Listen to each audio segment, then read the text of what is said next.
And the problems that many private companies have been having, especially with indebtedness, are you happier than you were this morning?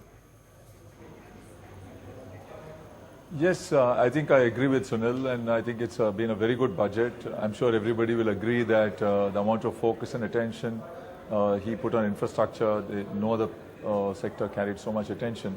Starting with the fact that everyone knows that the challenges that the private sector and infrastructure is going through, it was absolutely critical to kickstart again infrastructure investment, to start public spending. He spoke about 70,000 crores more than last year, then 20,000 crores setting up a fund and various other schemes, and I think that was critical. But equally important, I think the recognition that going forward, public-private partnerships will only happen if the sovereign takes a lot more risk and there's a rebalancing of risks in the concession agreements. I think that is critical. Now, obviously, the question you asked is that what happens to the past in terms of all the stalled projects.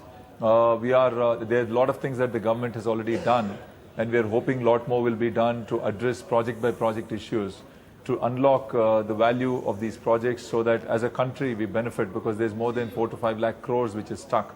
But overall, I think from the infrastructure sector, it's, I think, extremely good, and I'm sure that a lot of foreign investment which is waiting on the sideline will seriously start looking at India, which is obviously a shining star in today's world.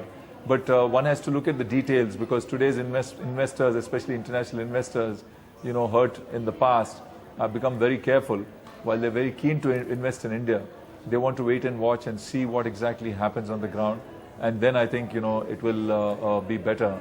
To be practical, I think another 12 months to 18 months before private investment in infrastructure sector and the PPPs will start getting off the ground once again.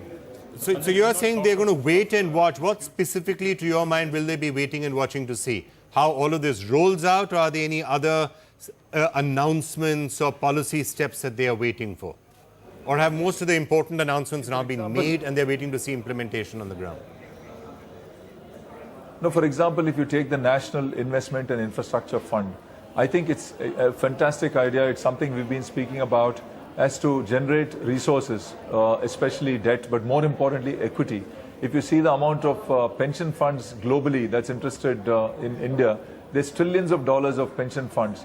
But the problem is that they don't know which vehicle to come into, because they don't want to come specifically into projects per se. So we have to see what exactly this means, the National Investment and Infrastructure Fund, and how it will be managed. There was a mention about using that money to fund other institutions, equity into other institutions which will leverage it further. But does it also fund specific projects? And how that will pan out, that is one such example. The PPPs, for example, in the last budget there was a mention about 3P India. After that we haven't heard about it.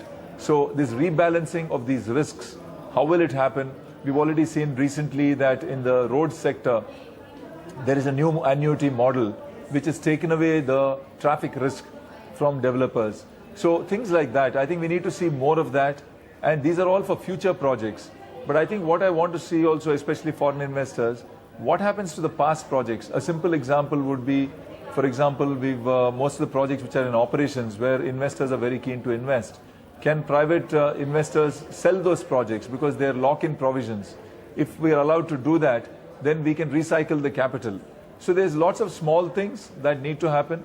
I think what this budget gives a very clear direction, a very clear intention, the very clear recognition that without infrastructure, whether it be a Make in India, whether it be GDP growth, nothing is going to happen, because infrastructure is the foundation.